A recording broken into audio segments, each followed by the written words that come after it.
philosophically, politically blend us the shit.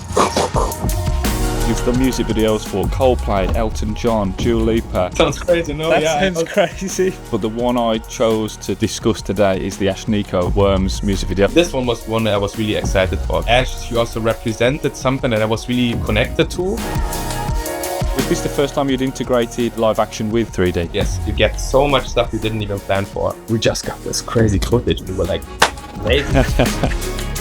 With all of the things I love about music videos, it's a really tough thing.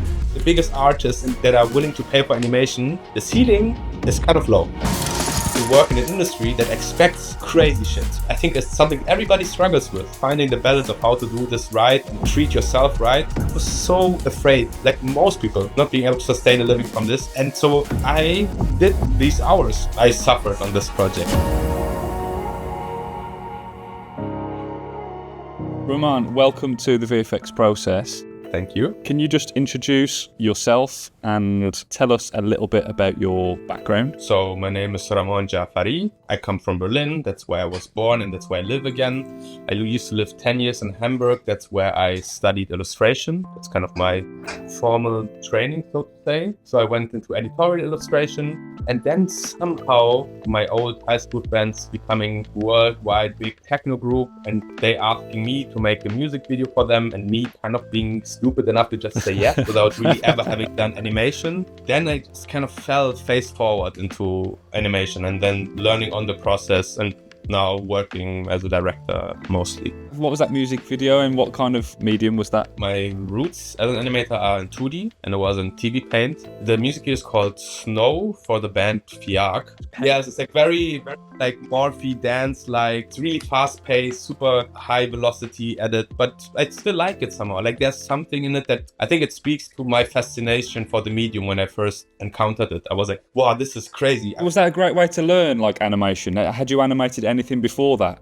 I did, I think, 2 animated things before, but like I never did like a proper project. Like it was both really amazing because it kept me moving and it was also horrible. I suffered on this project. And then I just put out this project and stuff kept coming. Like people were responding to it. I got asked for a next music video, then this one led to the next and this one led to the next. And all of a sudden this is my job. Like, what was the second project after your friend's music video? The second one was for, it's like this psychedelic pop band. They're called Vacationer. Oh, this is one of our producer Steve's favourite bands. Oh, really? Yeah, Vacationer. Yeah, we love Vacationer. It's magnetism. Yeah, magnetism, yeah. Yeah, that was my second music video. I really feel like this was my animation directing school. Like, I'm not doing this for so long. 6-ish years? Oh, you've been busy. Yeah, and I feel like I'm slowly arriving at a point where I understand the range of tools that I have. I was just doing things and learning things on the go, like, and that I became like a music video director mostly, and I love it. Like, I think it's a wonderful medium. It's a beautiful medium. We're going to talk about Ashnikko mainly with Worms video, but you've done music videos for Coldplay, Elton John, Lipa. Sounds crazy, no? That sounds crazy, but aren't you glad that you pushed through that first painful music video? No, I'm very lucky. That it's really great. Like, I mean, to be honest, like these really big Elton John, Lipa, Coldplay thing, I only got to do those because I'm with a production company. They're based in London called Blinking. Blinking, yeah, we're big fans of Blinking. They're really good to me and they give me the opportunity to pitch on this kind of stuff. So like, it's not like Coldplay knows who I was before. Like this was more like to like a traditional pitching pipeline. The budgets are small, like compared to the scale. Like you can't really live off of music videos only, but still as a job, it's great. Like I'm really thankful. I mean, I'd love to be able to talk about all those music videos, but the one I chose to discuss today is the Ashnikko Worms music video. Just because when I saw it, like I'm a big Mad Max fan and I got like Tank Girl vibes when I was watching it. Like there's all the biblical creatures in there, super fun, creative project. So yeah, as I just described, Blinking came to me and they were asking me if I wanted to pitch on Ashnikko's upcoming animated music video. This one was one that I was really excited for because I don't know, like Ash, she also represented something that I felt really connected to. I feel like Ashnikko was closer culturally to what I feel related to. Like it's very queer, it's very like of the moment, it's having influences from like pop and electronic music, but also I think she's really good at like creating a world. they sent me just like a lot of visual reference. For example, this whole medieval theme that like from, I don't know, at Renaissance painting and stuff. Or like this, that the fact that these robots reference like 80s anime mecha. And then they gave me all of this material, these references, and they were like, so this is what we are thinking, pitch on it. So I wrote a pitch. I wrote like a little bit of what could we show in this moment. And I thought like, okay, it's like the song, it's really like this combative thing. And I thought maybe we just have a showdown moment. And then I did like a lot of more research and I found one painting, which is Fall of the Rebel Angels. Oh, yeah. It's such an incredible painting. And then generally, I really like Peter Bruegel's work. This was my main reference point. It was like, so I want to do something that feels like this, but cinematic, like Caravaggio painting, dramatic light, epic, but with this crazy, everything is packed. The screen is full of stuff. I wrote like a way too long script and then we chopped it down to basically the essence of like, you go, you fight, you win, you know, like very simple. Yeah, man. Keep it simple. So I pitched this, showed like a lot of ideas for like, I don't know, costume design, also like creature design, showed a lot of things that I thought would be interesting and build the world. And they were like, this is great, but also this is your video. And then they were like, do your thing. And they said they knew my work before and they said that they were like fans. So I was like, okay, so like if that's actually true, like I feel confident. Yeah, that's always nice to know that they know you know, through your work. That's really rare when you do like bigger music videos. So they provide ideas, you build your world, and I imagine storyboards. Do you use like previs or visualize anything in 3D? What's that process look like for you? The way I storyboard in general, it's like, especially on these music video things where there's not much time, I storyboard really fast, like super rough thumbnails. I put it directly as an animatic on the timeline and like, I do it in like 1 or 2 days, like just going through the whole thing. This is enough for me to feel confident, to know kind of the rhythm and the beats of it. And then sometimes in the case of this one, like there was also, in the beginning, we had an idea where Ash would jump out of the monster truck and kind of like fight mid-air with like these swords and be like suspended from the ceiling. And they were like, if we do this, we are really like stretching ourselves. It might not be possible because we have 2 sets already. And like having a full suspension from the sky with a stunt coordinate. And they were a bit like, ooh, the budget for this. I worked with 2 other storyboard artists, Maidi Pera and Eva Ludovic, because I have it fully boarded. They just kind of they clean it up because they draw so messy and fast in these moments. They like make them readable for somebody else than myself. They are so good. Like at Blink Inc., they have access to incredible storyboard artists. It looks really crisp afterwards. Because I'm a designer, before I became an animator and a director, I just model everything, I design everything, I build all the sets, I build all the creatures, I do everything, I do the light, I do the everything. Was this the first time you'd integrated live action with 3D? Like really integrated, yes. Did that provide any like limitations for your ideas, technically? Yeah, definitely. I think, for example, like for me, this jumping out thing, I wanted this kind of bullet time slow-mo tapestry, you know? And I thought it would be cool if Ash was in the middle of it. I feel like creative limitations are good for me also. Like they just give me a reference point to work around, so I didn't really mind that. And I think the upside is massive because you get so much stuff you didn't even plan for, especially if you work with a great team. Like I had set designer Laura Little, VFX supervisor John Malcolm Moore, the DOP Hunter Daly. Working with them, stuff happened that I didn't envisioned before. For example, Hunter had this idea of shooting with this Taylor lens inside of the cockpit and doing a lot of handheld, which wasn't in the storyboard. So he just went in and did like crazy handheld with a super long lens. We just got this crazy footage of Ash doing stuff. And we were like, amazing. I got it for free. That's how I think about it. Like, we didn't have to plan for it. And Hunter just envisioned it. I don't know, like figuring out stuff like this long camera pull out from the cockpit and then down below the hood and like seeing this whole range of characters. I couldn't have done this by myself. You got to that slow motion tapestry painting towards the end of the music video. But all CG. All CG, yeah. Like the references from those biblical paintings, that's your version.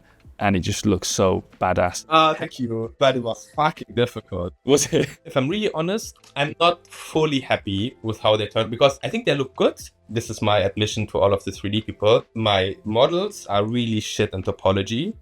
Like I have a really high poly count. They're not optimized and not whatever. Like my animation team that I worked with on this, Harry Bellero, Barney Abrahams, Domo Lutz, and Nate Dye. I work with them on several projects and they work with my really ugly models. So basically the poly count in these shots where you have like 50 characters or whatever, it's heavy. To light something like this, I feel like I need to light in real time. So I just have it like open in cycles and like have the machine running.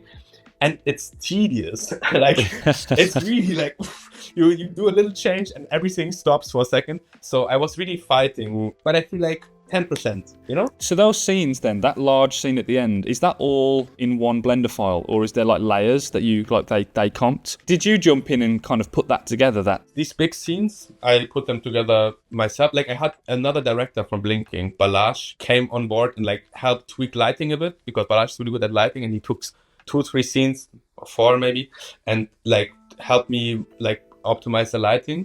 Also, I'm really lazy as a comp artist. So I can comp a bit, but I mostly do everything in Blender. Like I even comp kind of in Blender with like just using half transparent planes and like just pushing stuff forward and like using a bit of forced perspective. Like I kind of do what it's technically you could do in comping. I just do it because I don't want to do the extra step. Oh, to like export, render, bring it into like After Effects or whatever. It's like another stage. But we had a lot of comp, for example, on this live action and 3D, of course. There was a lot of comping on this. What's the process of like designing these characters? In this case, I didn't sketch. Oh, really? Yeah, a lot of times when I do like design in 3D, I just go directly into 3D and start modeling. Maybe I have an idea or I have like 1 or 2 references. Like, I mean, I started as a concept artist for video games, so it's close to what I am used to, but it's sometimes just easier figuring out the shape in 3D for me. It's also like lots of references because they were all like referencing these medieval etchings of like hellscapes and demons and angels. And like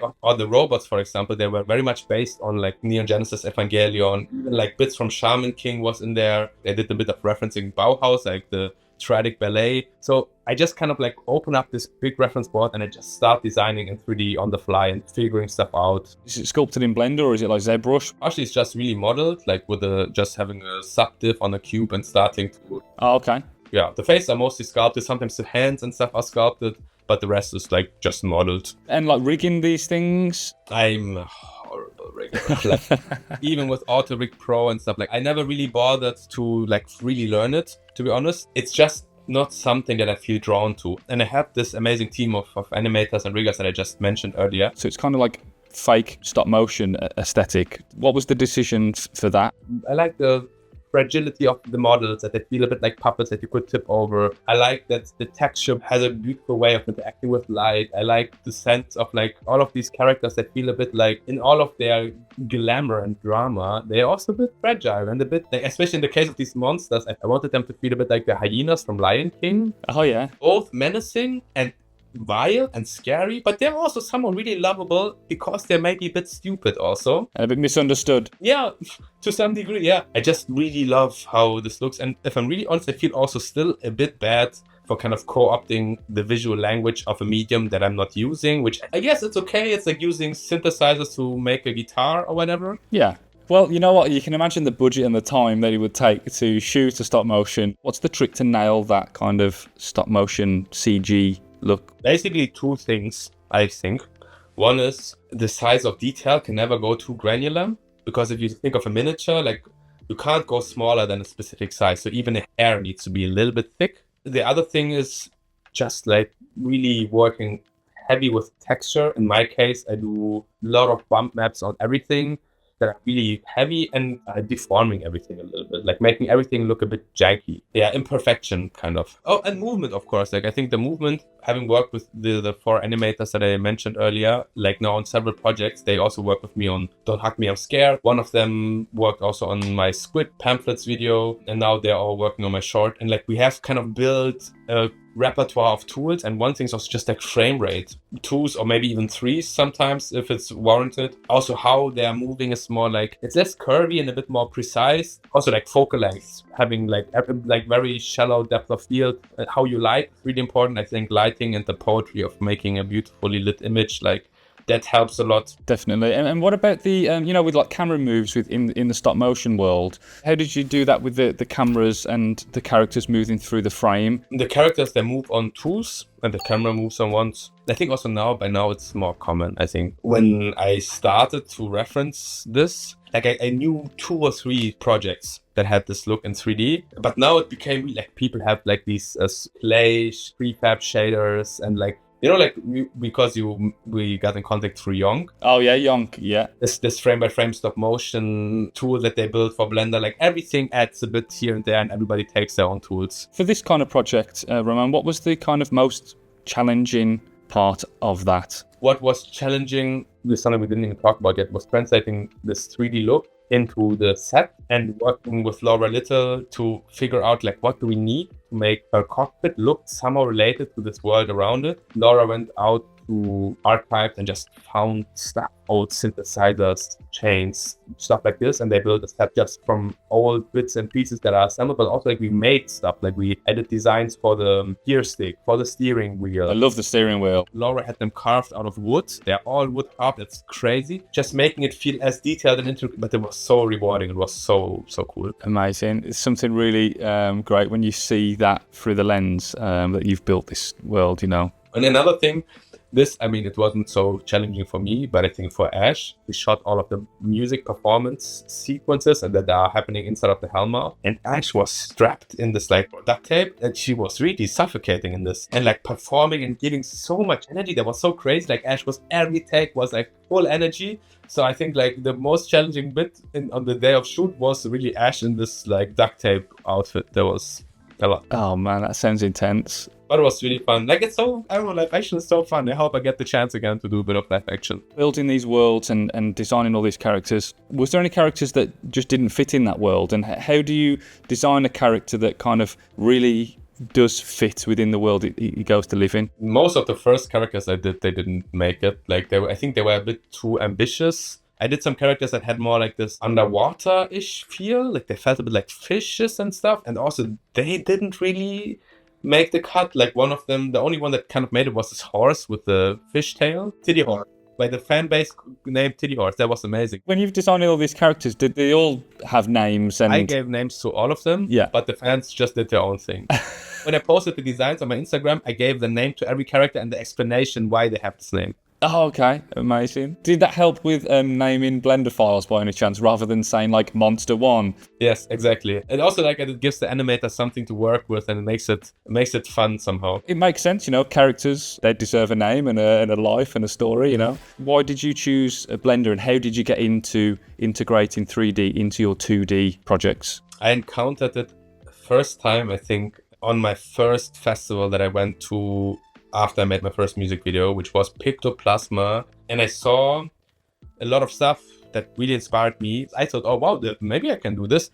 And then I did like at university, I did like some random experiments with it. And then I started collaborating with another director, Daniel Almagor, and we just decided to try integrating 3D more consciously. And then we just started to pick up, like watching a tutorial to how do I make a jiggly ball, because we had like jiggly characters that did like this in one video, or like how do I do grass for a particle system. And then you take one little bit here and there. But yeah, Blender democratized the shit out of this playing field. Philosophically, politically, Blender's the shit. It was really powerful, I think. And I think it shows so many more people approach this medium with such inventiveness and creativity and like bringing stuff to the table that nobody ever thought about. Yeah, shout out to Blender. We're big fans.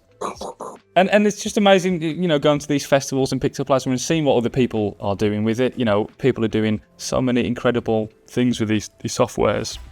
Do you have any kind of advice for individuals wanting to just create something, become a music director or directing a short? On music videos, I can say quite a bit. On shorts, I need to give myself the advice because I'm trying to find a way to make shorts that works for me. So for music videos, really the best thing, find a friend that does music. If you don't have friends who do music, then just write artists you like that are maybe not like mega multi-millionaire superstars, but like artists you like that are maybe a bit more indie. Just suggest to them to make a music video and just finding an opportunity. And even if, like, let's say you don't find anyone that you can work with, take a song you like and make a music video. And I think the nice thing in music videos is that it gives you an ambience, a structure, a rhythm, invites and edit. Like, you get a lot of stuff already that you can work with, and then like put it out there and get people to see it. Send it to festivals, send it to websites. What did I do? I did like It's Nice, that Motionographer, Boom, like all of these. Because the indie animation festival circuit has a great like music video branch, and there you will get inspired, meet people, make friends, build a community. That's great. You get to show your work to an audience that would otherwise never encounter. Like, it's not animation fans that watch music videos necessarily, right? Like, it's music fans, and everybody listens to music, so you get like an audience that has a way more range of cultural influences than just like your typical animation fan. The only thing you really have to kind of know is that to live off of music videos is really, really, really hard, bordering on impossible. I don't know, like probably in the 90s, maybe it was different, but music video budget, especially for animation, are really small. And I think that's a bit sobering, that the ceiling of like the biggest music videos, the biggest artists and like that are willing to pay for animation, the ceiling is kind of low. With all of the things I love about music videos, it's a really tough thing. I'm a bit at odds with all of this. I'm very thankful. It's really lovely, but I thought, if I'm honest, if I would once work with like pop stars of this scale, I would be rich. You would think that, for sure. You would think that you would Coldplay music video and you made bank, like you go home with 100K and then you are, you're set for the next 2 years. Yeah. That's not the reality at all. What music video have you been most proud of so far? There's a reason for every single one. I will just say, because it's the most recent, I just directed a music video for Coldplay, and it was a project where I was able to invite 14 other animators / animation directors to the project, could assign each one a sequence that I kind of like storyboarded the whole thing with their styles in mind, like trying to think what would be a cool scene for this artist. And for me, it's kind of like a showcase of animation and a highlight of this amazing community. Having a Coldplay video, kind of like the biggest pop stage you can have. Like, these are people I either were friends who I met through festivals, or who I admired, or who I really just seen grow over the last 5 years and was like, you fucking deserve the spotlight. Like, I want to give you this moment. And having people see this and be like, well, this can be animation too. Like, you can have felt puppets and you can have oil pastels and you can have like somebody drawing in pencil, and like, I hope it sparks something in the people. And I really love the project also for the project itself. I think it's a really beautiful music video, but what makes me proud is to be like, everybody delivered, and it's kind of like, yeah, that's us, like that's the animation. Amazing. That sounds a great fun one to work on. But it was hardcore. So, yeah. Okay, the next question would be, which has been the most grueling compared to the first music video that you ever did? I think in terms of work hours, my most hardcore one was my pamphlets video for Squid. It's an 8.5 minute music video, which is really long for a music video. Yeah, that's like 2 music videos. And it was 6 weeks, and I did it almost alone with one animator. I was working like 6 weeks straight without break. Like, I really, really love the project. I think it's still one of my favorite things I've done, because I think there's something that feels very me in it. Like, it feels very, very radically me. Yeah, I really love this world and this character, but I really overextended myself with it. Like, to a degree that is not sustainable, and that I don't want to work like this anymore. Like, it's shitty. And yeah, I think that was hardcore. After a project like that, where you really grind and you work crazy hours, what do you do to kind of unwind in your spare time and balance that work-life thing? It's very important. We like to touch on that, because, you can't sustain doing that all the time. And what did you learn from that? I think, I'm not doing that again. I think I just had a bit of a different working culture habit back then. Like, I think I did this music video in 21. I got already better at this point. Like, I used to work even worse. Like, I had project, like, really, like on this first Fiak music video, crazy, absolutely insane. I mean, like, yeah, do put your best into your art and everything, but also like you a person and live a life, kind of. And I think so at this project, I think at this point it was kind of a mix between I really wanted to prove myself, I think, at this point, that I could do it. And I really liked the idea. Like, I really, really thought I had something great. I wanted to make it as good as possible, but also the schedule was just nuts, because like the song changed, the duration of the song changed. I wrote a different concept originally for another song, and then it flipped. So what I learned from it is I can do this maybe for a week or two if I really, really enjoy it. In the end, then you remember your year, and you remember sitting in front of a computer. That's somehow not it. And I guess you remember all the times that you was up at 2, 3 a.m. pressing render. It's like, are those the good things that you want to remember? If you work creatively, and it's your passion, and like it's your art, and it's your also like your mode of being. I think like being an artist somehow is also a bit like, that's how you move through reality. That's how you look at things. That's how you digest things, think about things, how you interact. And it's so much tied to your self-perception and your self-worth and how, and of course it's really, really hard if you have to make money with it and at the same time feel like it satisfies the image that you have of yourself. And I think it's something everybody struggles with, kind of like finding the balance of how to do this right and treat yourself right, you know? And I think it's just something everybody somehow, we need to help each other establish good working conditions. And I think, for example, again, sorry to beat the dead horse, but I think to a degree it's also a labor issue. We work in an industry that expects crazy shit. And I think one of my things because it's also my reality as a director, pitching for free is crazy. I don't know who started this, but it's crazy. And then I think you can just tweak some stuff just from like a labor perspective of being like, we just need conditions that are sustainable for everybody. And then maybe just having 8-hour days is enough, no? Like, it's enough. Like, you don't need to kill yourself and do 12-hour weekends even, you know? And then on top of this, I think it's also really just experience. Like, just becoming more calm, more reassured, building a tool set, knowing a bit that at the end of it, you will land somewhere, and then trying to live a good life around it if you can. Like, it can have a bad effect on your work. It's like if you just go for a 10-minute breather or a walk or a little run or whatever, the brain is refreshed. Like, of course, it's about education and all of this. Like, I'm all about that. That's great, but you are also like limited physically because you don't want to kill yourself before you make yourself. You know. Yeah, I know. I mean, I'm a bit troubled by this. I think the answer to this is twofold. Of course, I think to some degree you really need to build your craft and put effort in and hustle and like all of this. But I think it's also just like structurally, systematically working on the capitalism where you have a gun to your head, technically being like, either you do this now and you succeed in like the next 2 years, or you're on the street. I was so afraid, like most people, not being able to sustain a living from this. And so to sustain my life from this work, I did these hours, and I hate that it's like this.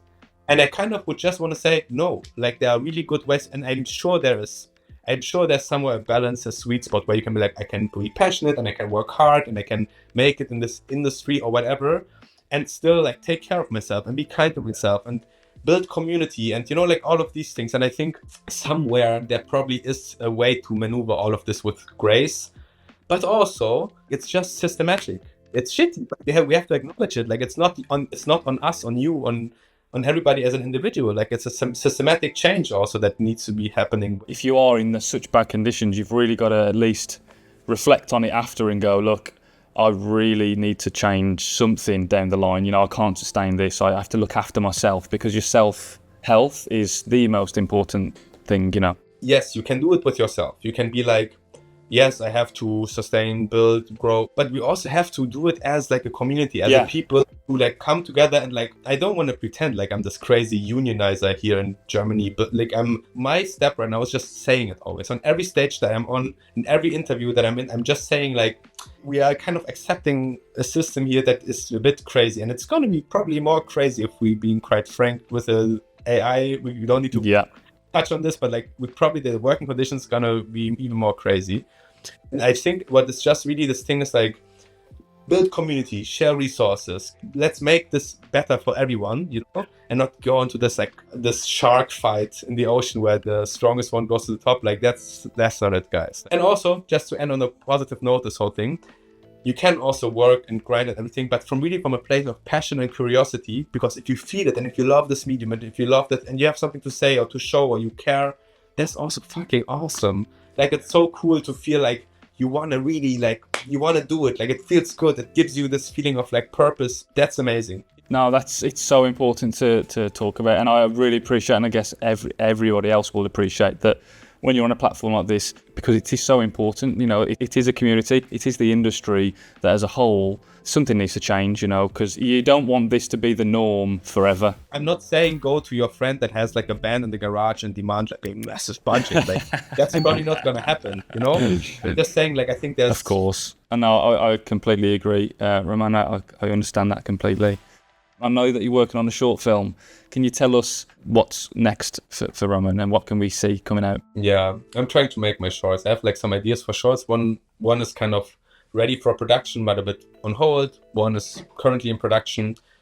And I'm very unsure and uncertain and very vulnerable and fragile in this process. I'm really learning a lot, both in kind of like how to produce a project like this. I need to learn how to raise funds properly because I want to pay people better. Right now, I'm just paying out of my own pocket, and so it's shitty wages.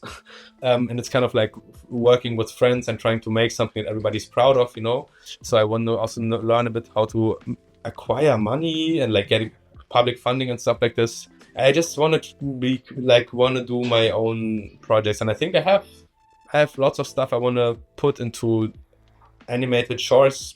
I have lots of thoughts that I want to try to give space and experiences and emotions and all of that. So I'm kind of trying to learn how to become the next thing that I want to be.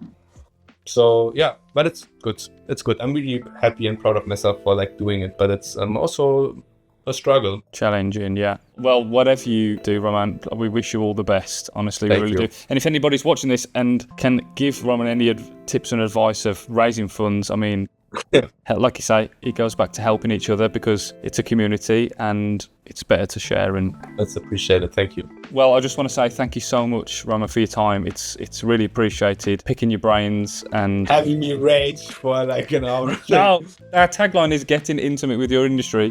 We talk about, you know, the truths. We go a little bit deeper at times. So it's really appreciated, man. Lovely. Thanks so much. Take care, Raman. Bye, buddy. Bye-bye.